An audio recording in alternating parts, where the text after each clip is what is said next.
Once again, we are witnessing the President being briefed about the housing project by the SUD Secretary Jerry Acuzar, and they are joined by Mayor Joy Belmonte, House Speaker Martin Romualdez, Representative Ralph Wendell Tulfo, Batoda President Mr. Charlie Mangune, and other government officials.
The President, together with Secretary Jose Rizalino Acuzar of the Department of Human Settlements and Urban Development, and other government officials are now inspecting the mock-up housing unit to be built here at the Batoda project site in Quezon City under the Pambansang Pabahay Para sa Pilipino 4PH Housing Project.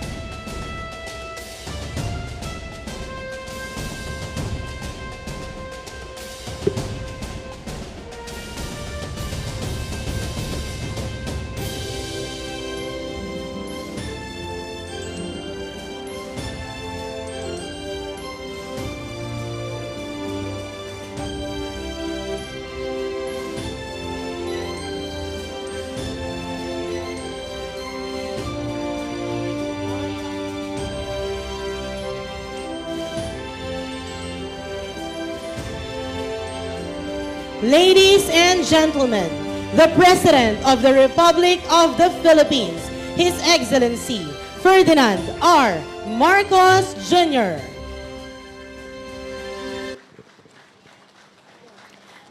Mga kababayan, welcome to the groundbreaking ceremony of the Pambansang Pabahay Para sa Pilipino Housing 4PH project here in Batasan, Commonwealth, Quezon City.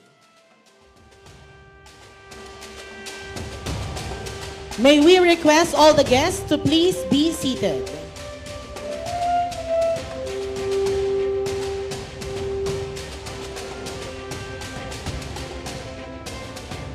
We will now witness the President placing newspaper or to place newspaper, blueprint, and coins inside the time capsule.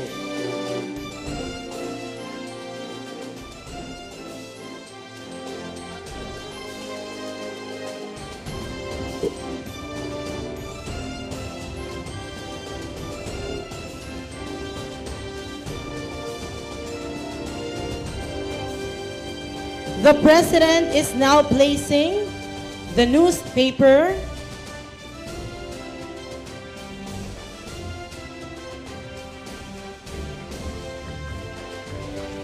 the blueprint and coins,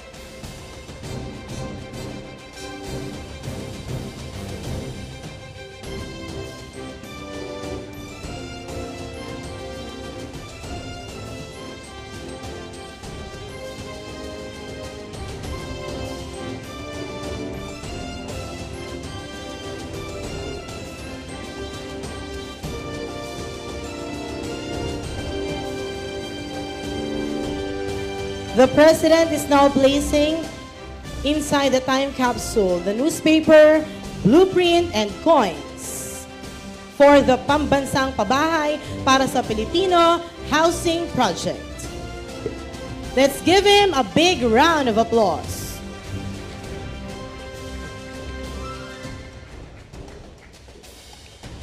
The President shall now lower the time capsule.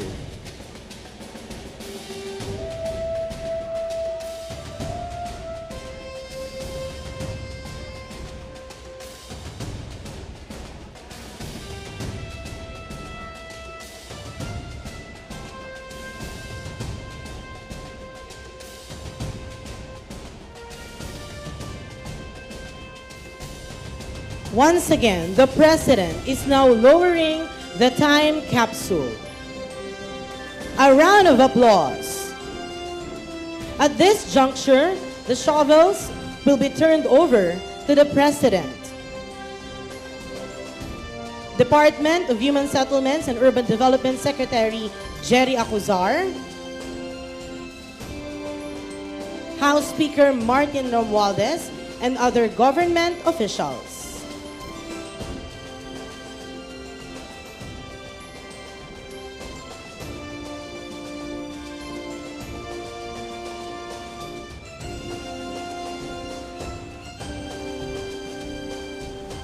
Mga kababayan, palakpakan po natin ang ating mahal na Pangulo para sa Pambansang Pabahay para sa Pilipino 4PH Housing Project.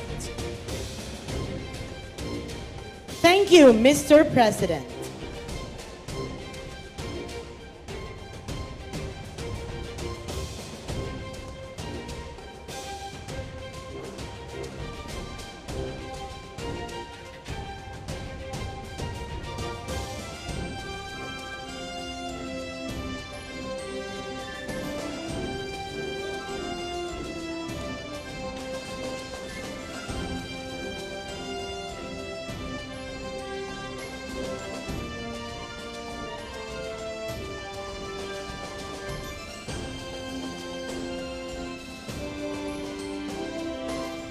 We may now be seated. To begin our program,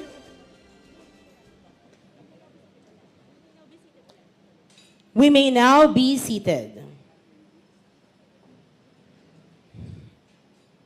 To begin our program, may we invite Quezon City Mayor Maria Josefina Joy Belmonte to give her welcome message.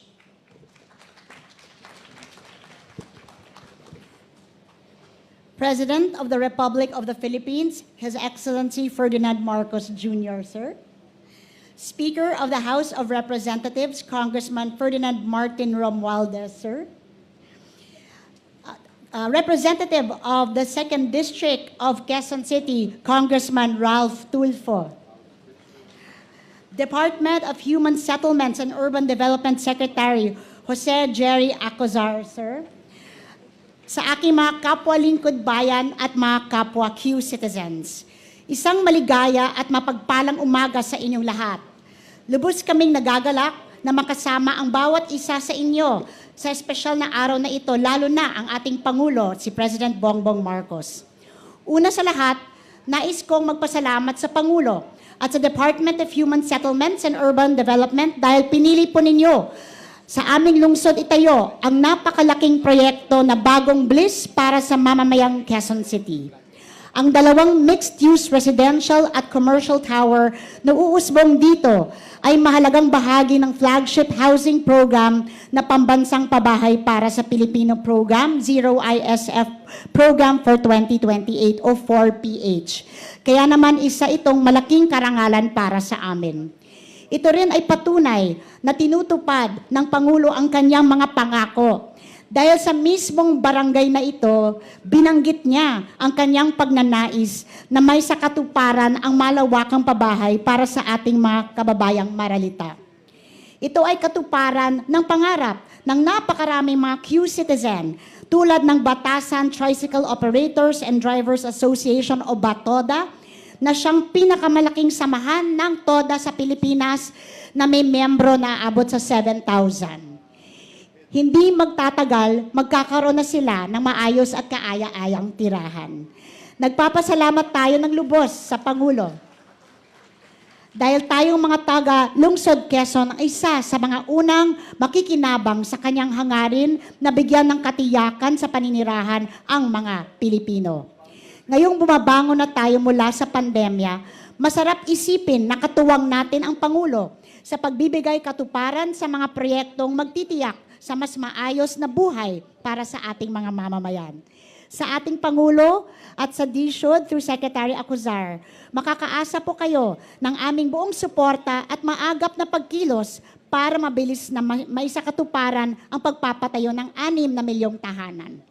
We remain committed to implementing our city's housing program in partnership with the national government through NHA Secretary Joben, as this would redound to the benefit of our citizens, including those living along the esteros. We recognize our duty to protect them from danger and at the same time acknowledge that decent shelter is a basic human right. We in Quezon City look forward to the completion of the 3 main sites within the Batasan Commonwealth area under the flagship Pambansang Pabahay Para sa Pilipino Program. Pagka nakumpleto itong mga proyektong ito, inaasahang aabot sa mahigit 187,000 units ang tirahang maitatayo. Magbubunsod ito ng pag-uunlad sa bahaging ito ng Quezon City at mas dadami pa ang negosyo. Makikinabang ng husto ang mga residente na mabibigyan ng trabaho o pagkakakitaan. Sa hinaharap, magiging tanyag din ang lugar na ito bilang sentro ng komersyo. On behalf of the people of Quezon City, I would like to express our sincerest gratitude and appreciation to you, Mr. President, and to our DSUD. It is truly an honor to join you in this groundbreaking ceremony. Sama-sama natin bigyan ng maayos, ligtas at maligayang tahanan ang ating mga minamahal na kababayan. At maraming salamat sa inyong lahat. At maligayang muling pagdating sa Quezon City, Mr. President. It's so nice to have you with us again for another momentous occasion. Marami pong salamat at mabuhay po tayong lahat. Thank you, Mayor Belmonte. Ladies and gentlemen, may we please direct your attention to the screen as the Department of Human Settlements and Urban Development gives a brief presentation on the Pambansang Pabahay Para sa Pilipino 4PH Housing Project. Yung housing, alam niyo po, dito nagsimula yung bliss na housing development. Babalikan po natin yan dahil malaki talagang pagkukulang, hindi lamang dito sa Quezon City kundi sa buong Pilipinas ang pabahay. Siguro ang kulang na pabahay sa buong Pilipinas ay 6 million na. At ibig sabihin, 6 million sa ating mga mamamayan, mga pamilya, sila ay squatter dun sa kanilang tinitirahan. Marami po ayusin po natin, itutuloy po natin yung infrastruktura. Kailangan po natin paramihin, palawakin pa yan para naman ay makita natin ang nabubuksan ang iba't ibang lugar kung saan natin ninanais na magkaroon ng magagandang economic activity sa iba't ibang lugar. Ngayon naman, siguro pagka nagkataon na panahon ko naman na gagawin ko, hindi lamang sa Quezon City, ngunit sa buong Pilipinas.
At this juncture, may we invite Secretary Jose Rizalino Acuzar to introduce our guest of honor. Ladies and gentlemen, the President of the Republic of the Philippines, His Excellency Ferdinand R. Marcos Jr.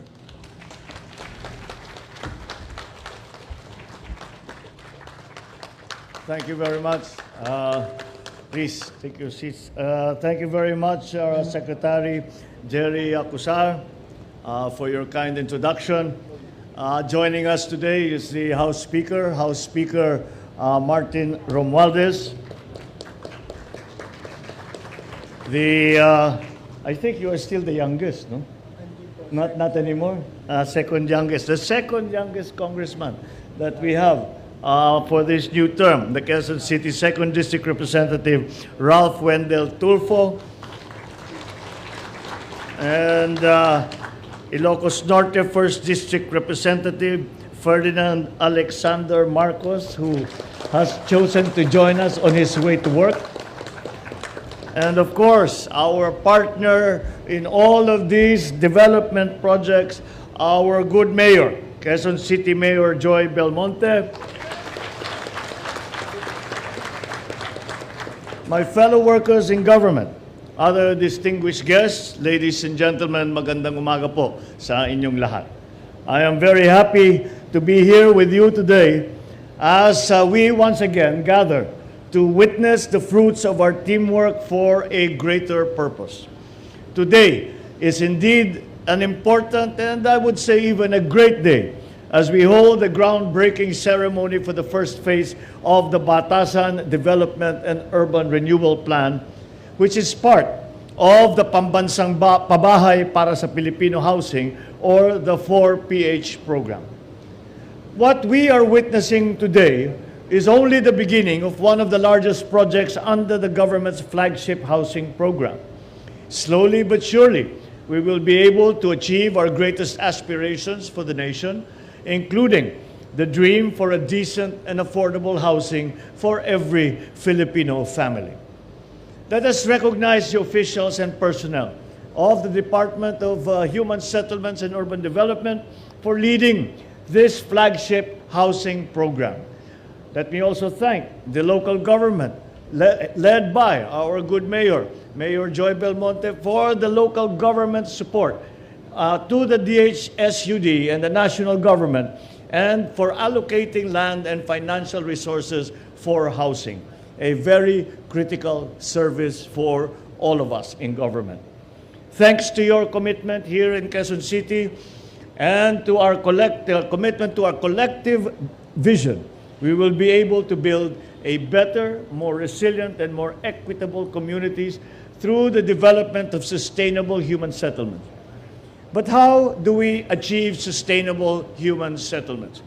It's not only through building sturdy houses, but also ensuring that the residents of those houses have access to amenities such as schools, as markets, as hospitals, as well as economic opportunities, government services, and social activities. All of these considerations are part of the program moving forward, including the housing project under the Batasan Development and Urban Renewal Program. On this site, we built 2 high-rise buildings with more than 2,100 units for the Batoda members and their families, as well as for informal settler families in the cities. At nagpapasalamat tayo sa Batoda sa kanilang tulong dito sa itong proyekto na ito. Kaya naman, ang pinakamababang ground floor ng building na ito ay magiging tricycle terminal.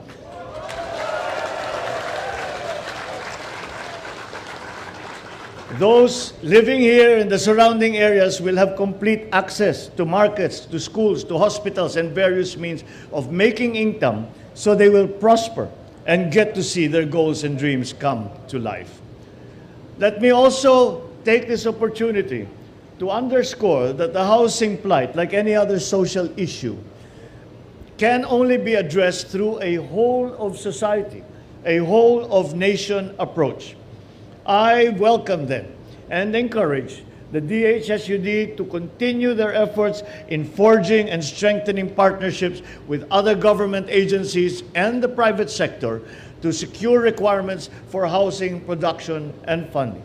Be it the officials, personnel, developers, construction groups, and private banks, your honest work and prompt compliance with documentary and legal requirements are needed to commence the funding and construction of housing units as originally planned.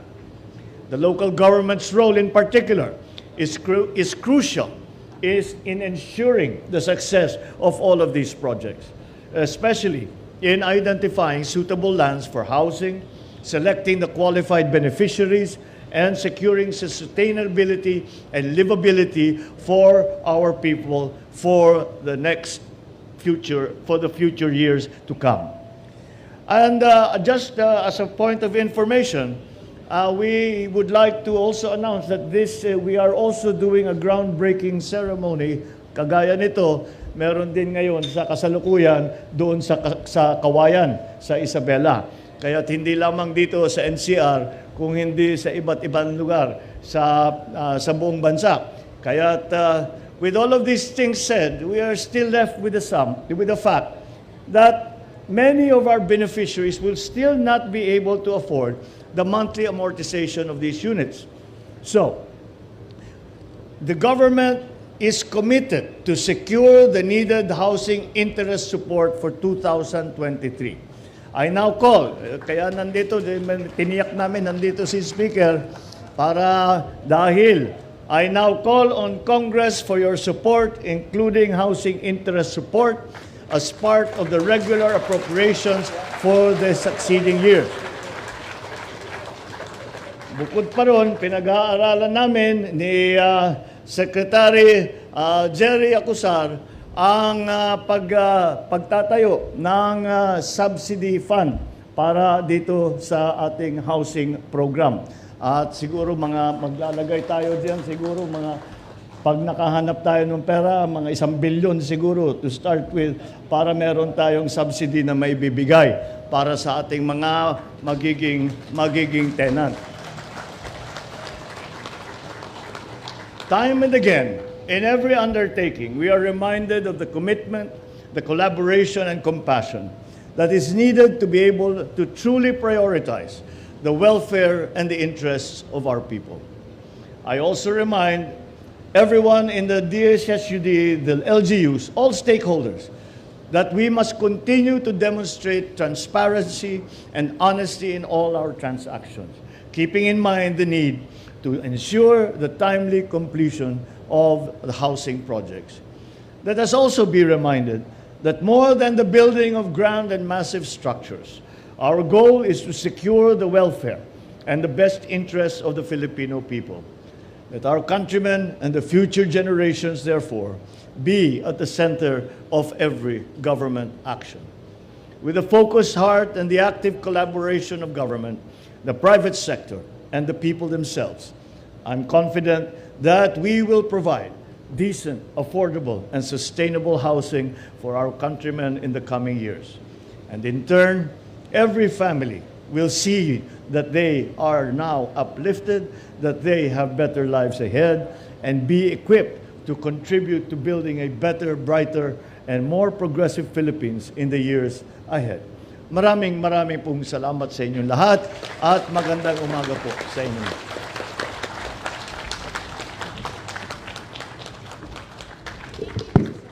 Thank you, Mr. President.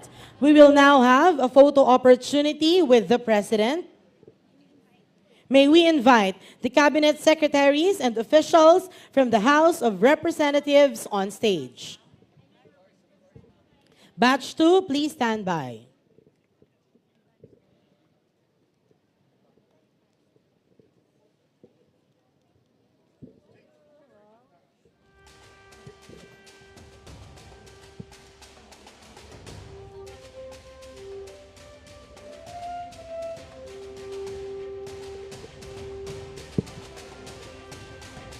Batch 2, Quezon City local government officials, please stand by. Please proceed on the left side of the stage.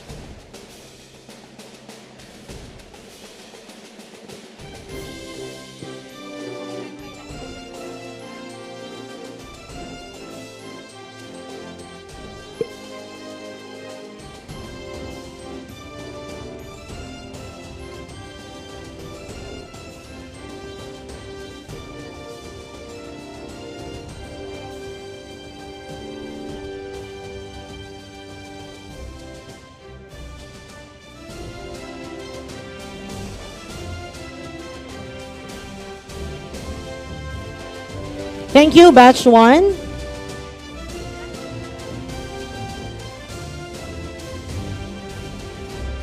Please exit to the left of the stage. Batch 2, we have our Quezon City local government officials. Batch 3, please stand by. Batoda officers.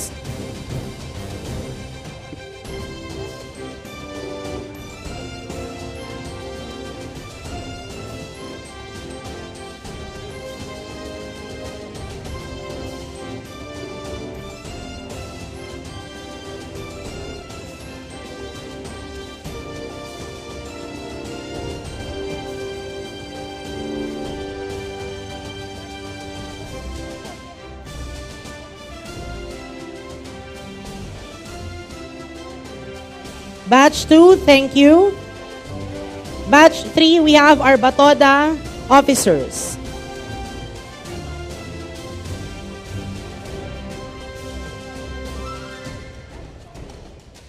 Batch 4, please stand by. Barangay Batasan Hills officials.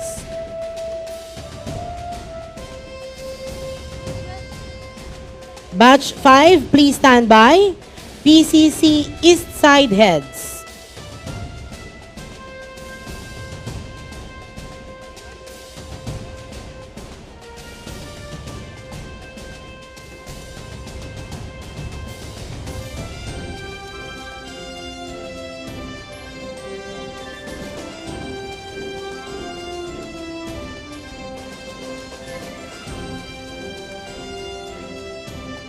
PCC heads, please stand by.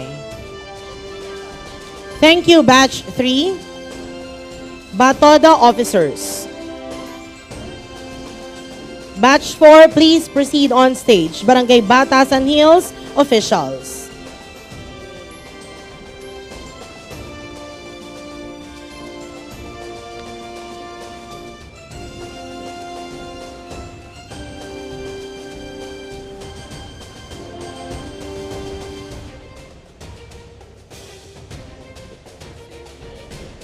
Batch 6, please stand by. DHSUD and KSA heads. Thank you, Batch 4. Now, Batch 5, PCC East Side heads. Please proceed on stage.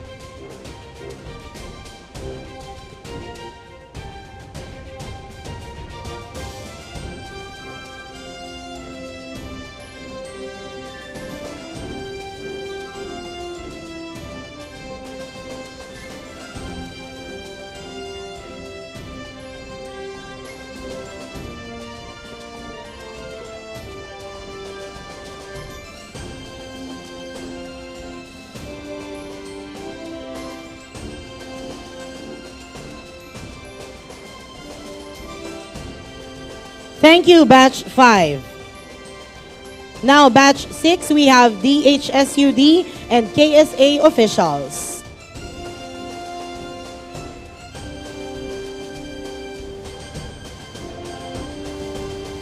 Together with our government financial institutions.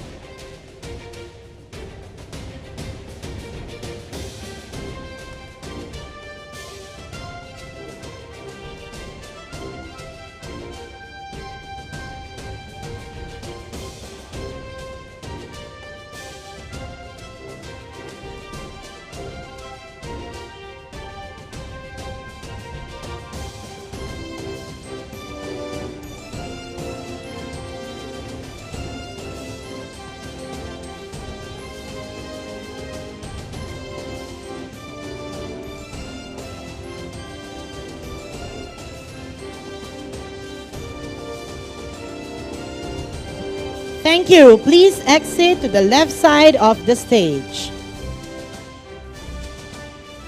That concludes our program for today. Thank you very much, Mr. President. Mga kababayan, let us give the President a warm round of applause.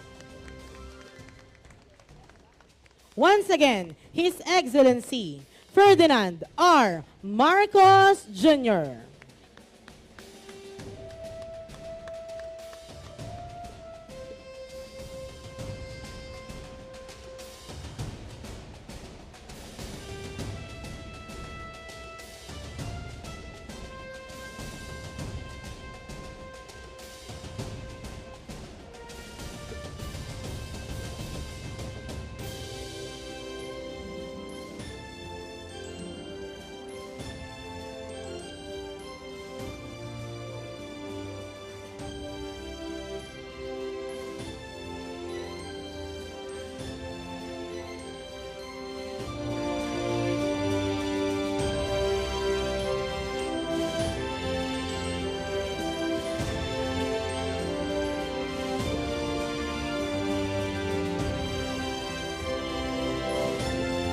Ladies and gentlemen, the President of the Republic of the Philippines, His Excellency Ferdinand R. Marcos Jr.